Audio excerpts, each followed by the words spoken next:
engana quem pensa que a vida do jornalista é puro glamour. Glamour é exceção. Se engana quem pensa que ser jornalista é frequentar coquetéis, é frequentar jantares, restaurantes. Esses momentos são exceção, como são exceção em todas as profissões. A profissão de jornalista é dura. É da dureza, da rotina de ser jornalista que nos fala a jornalista Lara Aguiar neste seu novo vídeo de memórias. Vamos ouvir o relato de Lara. E aí fui já para ser repórter, né? Repórter lá mesmo. Algumas vezes cobrindo o prefeito. Comecei, foi devagarzinho isso, né? Mas existia um repórter oficial que era o que acompanhava, o repórter e o fotógrafo oficial do prefeito, né? Mas quando esse repórter faltava, atrasava, adoecia, ou simplesmente tinha 3, 4 pautas num dia, e essa pessoa tinha que voltar para a redação para fazer a matéria, alguém tinha que dar cobertura. E isso era muito comum, não era uma coisa assim, de vez em quando, não. Foi ficando muito comum, e eu era a pessoa, tinha 5 repórteres lá, também recém-formadas, todo mundo lá, mas eu era essa pessoa que ia lá cobrir Marcelo Deda. Então, eu fui fazer muita matéria com ele, né? Fui fazer cobertura de eventos que ele ia participar. Alguns, inclusive, muito em cima da hora, porque como eu não estava sabendo que eu ia, eu estava lá para fazer matériazinha normal, eu não estava vestida a caráter. Eu estava vestida normal, uma calça jeans, um tênis, né? E nessas horas, quando surgia um imprevisto de mais uma pauta, o diretor de imprensa, Lara, você tem que ir correndo agora para casa, o motorista vai te levar em casa, você vai trocar de roupa, bota uma roupa social, você vai para um evento X, porque Marcelo Deda está indo para lá agora. E assim eu ia. Não queria, mas ia. Eu achava o máximo, entendeu? Eu ficava, puxa, ai, que bom, que sinal de confiança isso. Ao mesmo tempo que responsabilidade, meu Deus, esse homem é tão exigente com as matérias. Era assim, bom e ao mesmo tempo eu ficava com medo, né? Mas dava tudo certo, deu tudo certo. Edivaldo até fevereiro de 2007. Assim que tomou posse, e aí foi a Heloísa Galdino que tomou posse como secretária de comunicação. Ela já me conhecia da SECOM, porque ela era diretora de marketing, e eu lá como repórter, e às vezes trabalhando como diretora de imprensa, quando o diretor faltava, né? Ela foi para lá. Aí o que acontece? Ela me chamou um dia, e eu fui lá na SECOM do Estado, no Palácio, na época, e fui conversar com ela me chamou para eu ir ser repórter de Marcelo Deda. Então, teria que cobrir, acompanhar ele e não ter vida, né? 24 horas no ar, indo para o interior, porque não era só Aracaju mais, agora era indo para o interior, e eu recusei na época. Eu falei, olha só, Heloísa, eu já não estava gostando muito de essa questão de estar cobrindo o político para cima e para baixo na prefeitura. E eu não queria isso no Estado, porque no Estado é pior ainda, é muito mais cansativo. Eu vou ter que ir para o interior, eu tenho outro trabalho. Eu já estava no jornal da cidade. Eu fiquei 1 ano na SECOM. 2006 todinho na SECOM. Só na SECOM. O Jornal da Cidade já foi em fevereiro de 2007. Revisora. Até fevereiro de 2010. Muitos trabalhos. Heloísa, eu não quero isso. Me arrume qualquer outra coisa. Isso não. Aí ela, mas eu não tenho agora. Eu, tá bom, beleza. Aí eu falei para ela, espero que isso não feche portas. Aí ela, não. Beleza. E fui embora. E fui para o Jornal da Cidade. Saí da prefeitura. Fiquei no Jornal da Cidade. Fiquei pouco tempo só com o Jornal da Cidade, né? Logo em seguida, começaram a aparecer convites para eu voltar para o Estado, não para a SECOM. Em julho, por isso que eu digo a você, foi pouco tempo só na revisão do Jornal da Cidade. Aí eu comecei, em julho, uma pessoa que tinha trabalhado comigo na SECOM da Prefeitura, estava na Secretaria de Saúde, trabalhando com o Rogério Carvalho. Ele estava sendo chamado para ir para diretoria de imprensa da SECOM, do Estado, e disse, Lara, eu quero que você venha para cá, para o meu lugar. Ele queria que eu fosse para lá, para a saúde. Só que ele falou, aqui você não vai ser diretora de imprensa. Aqui você vai ter um trabalho diferente, também não vai ser repórter.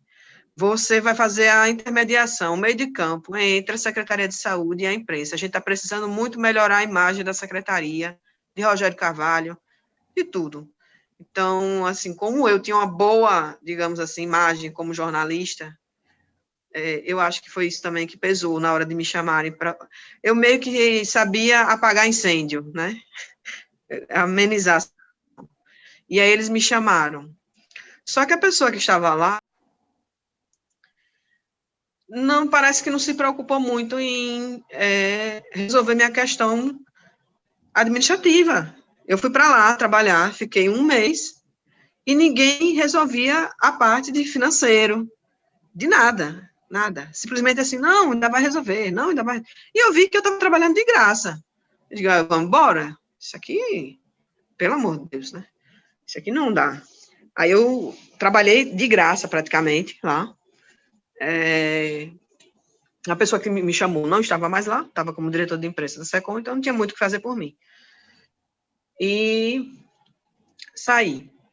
Nisso que eu saí, poucos dias depois, um revisor, colega meu do Jornal da Cidade, que trabalhava em outro local, em uma das secretarias de Estado, acho que na época eu acho que ele trabalhava na DESO, Elber Andrade, na época acho que trabalhava na DESO. Ele pegou e disse, Lara, eu tenho um amigo que é presidente da Engetes, e ele está querendo muito que eu indique uma pessoa para trabalhar lá de repórter, lá, jornalista, assessora. Eu indico você, vai lá falar com ele, que era Cláudio, o nome dele. Ele é vinculado à Secretaria da Fazenda. Mas na época ele estava como presidente da Engetes. E eu fui para lá, para a Engetes, mais ou menos assim, em setembro. Fui para a Engetes e fiquei lá até, isso já está aí beirando 2008, né? Aí já estava lá na Engetes, fiquei algum tempo, só que mudou a presidência, e aí eu já não queria mais ficar. Na época, eu falei isso para um amigo meu, e esse amigo me disse, Lara, eu sou amigo de Indira, lá na PRP. Eu vou indicar você para ela, porque ela está precisando de uma jornalista lá. Aí eu fui parar lá, na PRP. E foi aí que eu fui para a PRP para ser assessora dela. Eu não fui para trabalhar na televisão, nem na rádio, foi para realmente divulgar o trabalho dela e da PRP como um todo. Eu tive que reestruturar o site todo, tinha 2 estagiários lá comigo, foi muito difícil essa parte assim, da PRP, e eu tive que levar o cargo da Engetes, porque o cargo da Engetes, eu vou chegar lá, porque é que eu estou falando do cargo. O cargo da Engetes era da Casa Civil. E, na época, eu falei com Indira, eu disse, Indira, o salário que você quer me oferecer é abaixo do que eu já ganho lá na Engetes. Aí ela falou, tem como você vir com o cargo? Eu disse, eu vou tentar. Eu liguei para a Casa Civil e pedi lá. E a secretária lá, do secretário, conversou com ele e permitiu. E eu fui para a PRP com o cargo da Casa Civil. Muito bem. Fiquei lá até o início de 2009. Quando foi no início de 2009, estava saindo muita denúncia sobre essa questão dos cargos da Casa Civil. Por que a Casa Civil tem tantos cargos e ninguém trabalha lá? quando, na verdade, os cargos, eles apenas estavam distribuídos em órgãos que não tinham cargos de comissão suficiente. E aí, Oliveira Júnior estava fazendo uma limpa e mandou chamar todo mundo que tinha cargo em comissão da Casa Civil para ir lá pessoalmente, para ele conhecer, ver quem tinha colocado e o que fazia, né? E a maioria ele estava cortando. E chegou o meu dia. Aí ele me chamou, eu fui lá para a Casa Civil, no Palácio. De repente, foi assim, Lara, o secretário está te chamando agora. Eu tive que ir. Quando eu cheguei lá, aí ele falou, Lara? Eu não sabia que era você, não. Porque eu vi aqui o nome, mas eu não relacionei com a pessoa. Eu já tinha trabalhado com ele na época que eu era estagiária, né? Então, ele, eu não sabia que era você, não. Aí eu fiquei assim, calada, e ele falou, olha, o cargo não vai ficar na PRP, não. Sinto muito, mas eu vou ter que cortar isso aí. O cargo vai ter que vir para cá. E na mesma hora eu já achei assim, pronto, tô demitida. Eu já estava no Jornal da Cidade, mas eu queria ter o outro emprego, né? Eu falei, agora tô exonerada. E aí foi quando ele falou assim, o cargo vem, e você também. Aí eu disse, eu fazer o quê aqui? Aí ele falou, aqui não tem jornalista na Casa Civil. Agora vai ter. Meu Deus. Meio que assim, eu fui obrigada. Eu quero trabalho, eu vou para onde está o salário. E fui parar lá. Então, eu fiquei 2009 praticamente todo trabalhando na Casa Civil e no Jornal da Cidade. Aí, só que tem uma coisa. Quando eu cheguei na Casa Civil, Oliveira Júnior disse bem assim, Lara, eu trabalho aqui o dia inteiro. E no Jornal da Cidade, eu trabalhava à tarde. Aí, na época, eu fui falar com o Marcos Cardoso, do Jornal da Cidade. Disse, Marcos, a Casa Civil está me exigindo o dia inteiro, eu não tenho como aliar com aqui. Aí ele falou, não, daqui você não sai. Você quer trabalhar aqui à noite, na revisão à noite? Disse, quero. Eu fui trabalhar como revisora da noite, saía de madrugada, e o dia inteiro na Casa Civil, no Palácio de Despacho, no terceiro andar, na mesma sala, onde fica o advogado, os dois advogados de lá, né, vinculados, tudo CC, mas todo mundo era só cargos de alto nível na sala onde eu estava. Ricardo Lacerda, na mesa assim, pertinho da minha, economista, né? O Ricardo Lacerda quase do meu lado, assim, e eu era a jornalista que tinha caído de paraquedas lá, né? Tarcísio também, que era quem fazia os briefings do governador, eu fazia a revisão desses briefings, eu comecei a fazer matérias para a Casa Civil, eu comecei a fazer notas políticas e enviar só para alguns jornalistas de política, diretamente para eles, tudo sob orientação, claro, de Oliveira Júnior, nada era... Você me conheceu nessa época. Aí já está chegando perto aí, né, da fase. Que eu estava lá no Palácio. E fiquei um bom tempo lá, aliando com o Jornal da Cidade. Nesse meio tempo eu esqueci de falar, né? Eu trabalhava na UFES também, porque na época não era revisora, né? Era copydesk, porque além de revisar, eu tinha a liberdade para editar o texto dos professores, doutores, que faziam os livros didáticos do ensino à distância. Estava lá no CESAD. Aí passei um tempo lá. Eu acho que eu passei... É porque assim, eu não estou conseguindo... Só se eu estivesse aqui agora mostrando uma linha de tempo no currículo, para eu poder lembrar mais ou menos a data que eu entrei, a data que eu saí. Mas foi quase 2 anos ali na UFES. No CESAD. Isso. E era carteira assinada pela FAPESE. Tinha carteira assinada. Não era com Ponciano. Era com... Como é o nome dele, do maluco? O magrelinho de história, de cabelo. Itamar Freitas. Era com Itamar. Itamar era meu chefe lá, um chefe direto. E, assim, esse trabalho era muito legal. Não me pergunto como é que eu fazia esse cambalacho, porque até hoje eu me pergunto como era isso. Mas eu consegui fazer esses cambalachos aí. Porque teve uma época também que eles liberaram a gente para trabalhar em casa. Eles disseram assim que não tinha computador suficiente para todo mundo e que trabalho de revisor não necessariamente precisava estar lá. Eu ia lá para buscar o material, porque era um material impresso, e eu devolvia com as correções para o professor avaliar, e também a gente conversava muito com os professores que faziam os livros. De que maneira? A gente tinha que orientar sempre, dizer assim, professor, o senhor, nesse livro, nessa página, saiu do modelo, tem que cumprir o modelo de como deve ser feito o livro. Então, a gente tinha que conversar com esses professores de maneira muito humilde, né? Porque os doutores não gostam que jornalistas ou formados em letras somente, revisores, venham dizer que eles estão errados. Então, eu acho que, né, não é querendo me achar, mas eu acho que eu era a melhor pessoa para falar com eles lá. Inclusive, o próprio Itamar me chamava para apagar incêndio. Ele me chamou várias vezes, Lara, incêndio, inclusive, de revisores e outros professores, que eu não tinha nada a ver com a história. Mas, um exemplo, um incêndio com Ponciano.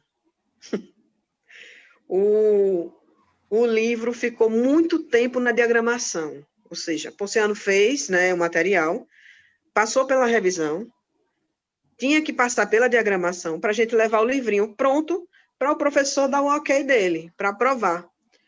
E o professor estava sendo cobrado como se ele tivesse atrasado, quando, na verdade, a culpa tinha sido do próprio CESAD. O CESAD estava errado em atrasar o material. E aí, nos incêndios do CESAD, era eu que ia resolver. E aí, Itamar chegava muito esbaforido, né? Eu ria muito com Itamar, muito. Ele era muito engraçado. E aí ele falava, Lara, pelo amor de Deus, o livro já está aqui na minha mão, o livro de Ponciano, ele já está me xingando. Vá lá falar com ele agora e convence esse homem a dar um ok nesse livro, para a gente poder imprimir, porque os alunos já estão esperando. E eu fiz isso. Eu cheguei lá, eu consegui acalmar, conversei, expliquei e tudo se resolveu. Isso foi feito também com professores, doutores, coordenadores de física, de química. Eu fui nesses departamentos também para tentar amenizar a lentidão do CESAD e tentar conversar com esses professores. E eu conheci muitos professores aí nessa brincadeira. Fiz amizade com vários, consegui até entrar num projeto que era do mestrado em letras, mas não consegui levar adiante o projeto, porque tinha que estar frequentando e eu em 3 empregos praticamente. Ou eu trabalhava para me sustentar, até você. Vamos lá, para o ano, né? Até o período que eu estava lá na Segrase. Aí no Estado, 2009 todo, na Casa Civil, janeiro, mais ou menos em janeiro, fevereiro de 2010, Salles Neto estava tomando posse lá, né, como diretor de imprensa, Cauê como secretário, e Salles me convidou. Ele disse, Lara, eu quero que você venha para cá, para a SECOM. Aqui você vai ser chefe de redação, você vai ter total liberdade, você vai coordenar a equipe toda que acompanha Marcelo Deda. Eu disse, tá. E aí me apresentou o salário e falou assim, as condições, você tem que sair de tudo. E foi assim que eu saí de tudo. Ficando exclusivamente ao senhor Marcelo Deda, porque era uma loucura aquilo ali, né? E era eu que resolvia tudo. Então, todas as demandas eram passadas para mim e eu tinha que organizar uma equipe de 17 pessoas, entre motoristas, secretárias, estagiários, repórteres, fotógrafos, assistentes de fotografia, cinegrafistas, além de ter que comandar praticamente as assessorias todas, porque tudo tinha que passar pelo meu crivo. Tudo que era de outras assessorias do Estado. Era muita responsabilidade. Eu morava lá. Assim, eu só vinha para casa dormir e eu morava lá, eu comia lá, eu fazia tudo lá. E nisso eu fiquei, até o dia que eu fiquei já desesperada, né, sem condição, e fui falar com você. Eu falei com você que eu disse a você que eu estava disponível, que eu queria muito, poder sair de lá da SECOM e ter uma outra oportunidade. E aí você tomou posse na Segrase e logo após, foi mais ou menos em outubro de 2011 que você me chamou. Mais ou menos por aí. 2011. Então eu fiquei assim, quase 2 anos mesmo na SECOM, né? Aí eu fui para lá, para a Segrase, só estava lá, trabalhando lá.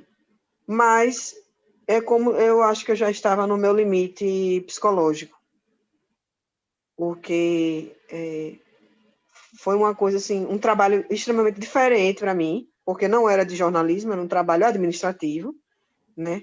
Gerência da editora, mas que assim, apesar de eu estar felicíssima com a oportunidade, com o trabalho, com o salário, com a quantidade de horas que eu tinha que trabalhar, porque antes eu tinha que trabalhar 24 horas, até de madrugada eu atendia telefonema. Então, assim, era tudo muito melhor para mim. Tudo. Tudo. Estar trabalhando com você, com todo o aprendizado que eu tinha lá, né? Tudo era muito bom. E, assim, a visibilidade que também ia me dar, trabalhar numa editora, alguém que ama livro, não tem como ser ruim. E você tinha me chamado para fazer uma revista,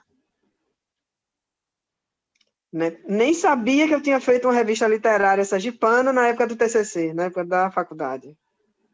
Repare como são as coisas. Então, assim, meio que eu ia acabar realizando 1000 sonhos ali. Só que eu estava numa situação psicológica muito debilitada.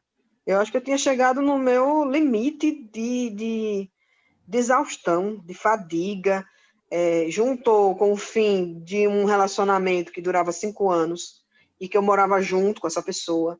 Então, juntou com isso, minha cabeça não ficou legal, não ficou boa. E aí eu cheguei ao ponto de pedir demissão para você, porque eu vi que eu achei melhor. Até hoje eu sou assim. Então, eu achei melhor, eu vou pedir demissão, né, exoneração, porque eu não vou aguentar passar vergonha de ser cobrada e não conseguir cumprir. Porque eu não estava conseguindo mais acordar, na verdade, eu não estava conseguindo dormir, eu não estava conseguindo mais raciocinar, tinha horas que o cérebro não funcionava. Eu não estou conseguindo. E eu não vou ficar com uma imagem de uma coisa que eu não sou, porque eu não sou relapsa nem responsável. E foi aí que eu cheguei para você pedindo demissão chorando. Para quê? Para não fazer nada. Porque eu não estava aguentando fazer nada. De tão debilitada psicologicamente que eu estava. Eu precisei de ajuda. Eu precisei mesmo ficar recolhida, isolada e de cuidados, né? Eu precisava ser cuidada naquele momento. Eu precisava reestruturar meu sono. Eu precisava melhorar o meu emocional. E aí eu fiquei sem trabalhar, fevereiro, março, abril, 3 meses. Foi o período que eu fiquei. Eu não aguentei mais. Eu quero trabalhar, ansiosa, né? Eu quero trabalhar, eu não sei o que é não trabalhar. Eu fiquei só 3 meses, mais ou menos de abril para maio, eu mandei uma mensagem para Marcos Cardoso, que estava como secretário de comunicação da prefeitura. E eu mandei uma mensagem: Marcos, se você souber de alguém que esteja precisando de jornalista, eu estou à disposição. E eu falei no geral, porque eu sabia que ele tinha muitos contatos. Conhecia muita gente, ele poderia muito bem saber de alguém e me indicar. E aí, na hora, ele falou assim: tenho necessidade aqui. Uma repórter acabou de sair hoje, pediu demissão, eu não tenho quem botar, você já vem para cá. Aí eu não acredito. Liguei no dia certo, quer dizer, né? Tudo muito conspirando a meu favor. E aí eu falei: começo quando? Ele disse: amanhã, pode vir. E eu fui.